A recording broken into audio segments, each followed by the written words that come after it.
Fan, बहुत तेज़ धूप है यहाँ पे, तेज़ धूप है। लेकिन ऊपर देखें कितना गहरा बादल आया हुआ है। इस साइड से बादल गरज भी रहे हैं, ठीक है।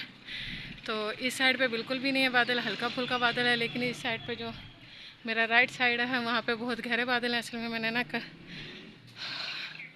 गर्म कपड़े सारे वॉश किए थे, सारी चादरें वॉश की थी, पर्दे वॉश किए थे, तो वो मैंने सुखाए हुए थे।